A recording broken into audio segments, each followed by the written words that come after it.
एक अफवाह भी उड़ी थी आपके बारे में कि माधुरी दीक्षित का रिश्ता है हे आपके लिए। भगवान, वो माधुरी तो कैसे मेरे उड़ी को, वो अफवाह? माधुरी मतलब तो मुझे किसी दिन ना, वैसे ये आर्टिफिशियल लगे हुए हैं मगर जो जितने अंदर नेचुरल है वो भी नोच लेगी वो। कैसे मेरी उड़ी है अफवाह? बहुत मेरी मेरी बहुत अच्छी फ्रेंड है, मेरी बहुत अच्छी, क्या बोलते हैं ना, इंडस्ट्री की वजह से कलीग है, और मुझे बहुत पसंद भी है वो। अभी वो सॉरी पद्मा के सामने बोलना पड़ रहा है, मगर उसको भी मालूम ही है ये चीज़। तो ये शैतानी अर्चना पूरन सिंह की है। अच्छा, वो भी मेरी बहन है, बहुत प्यार करती है। ये उन्होंने ये पता नहीं कहाँ से सुन के इसको उन्होंने पब्लिकली बोल दिया टीवी पे। उस वक्त से मेरे जितने इंटरव्यू होते हैं सब में उसमें पूछा एक जाता। क्वेश्चन पूछा जाता है, और मैं हमेशा, मुझे ऐसा डर लगता है कि माधुरी किसी दिन मुझे मारेगी पकड़ के। इस बारे में बात हुई माधुरी जी से? नहीं, कैसे कर सकता हूँ मैं? नहीं, उन्होंने कभी कहा हो कि भाई? मगर ये हो सकता है, अर्चना जी से बात हुई? ये हो सकता है जब मैं एलिजिबल बैचलर था।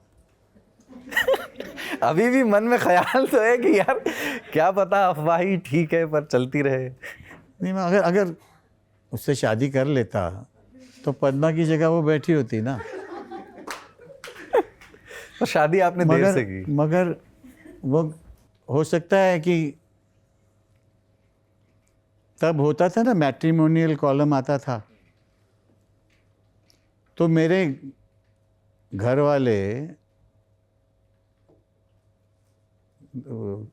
मेरे लिए लड़कियां देख ही रहे थे, और बड़े बड़े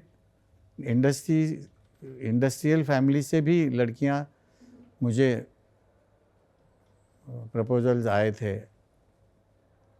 और हो सकता है उस वक्त कोई ऐसा किस्सा हुआ होगा कि उनकी तरफ से कोई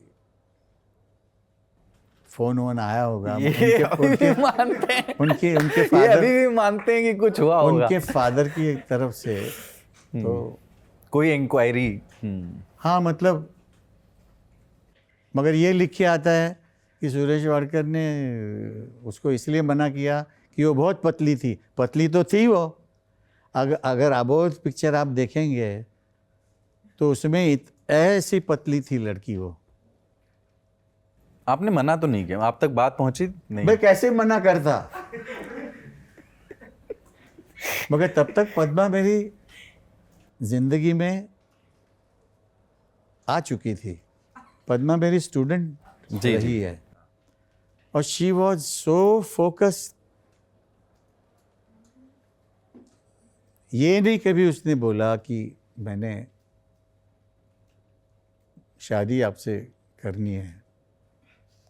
वो बोलती थी कि मुझे इधर से कभी निकालना नहीं, मुझे भले एक कोने में रहने देना, मगर मैं इधर ही रहूँगी। और जब आपकी तबीयत खराब थी मेरी तो तबीयत उन्होंने ख़राब हो गई जब मेरा बाईपास सर्जरी हो गई थी 1997 में। तो दीदी ने और पद्मा ने, दीदी तो मेरी, क्या बोलते हैं ना, मेरी आश्रयदाता ही है वो, तो मेरी सेवा में होगी ही। मगर पद्मा ने भी इतनी सेवा की। फिर ऐसा भी हुआ कि हम लोग सत्य साई बाबा के डिवोटी हैं, तो उनके इंटरव्यू में बाबा ने बोला कि अभी तुम्हारा फर्स्ट क्लास ऑपरेशन हुआ है, अभी आराम से रहो, लंबी लाइफ जियो, अच्छे से खाओ पियो, मैं तुम्हारी यहाँ कोई लड़की देख के तुम्हारी शादी कराऊंगा।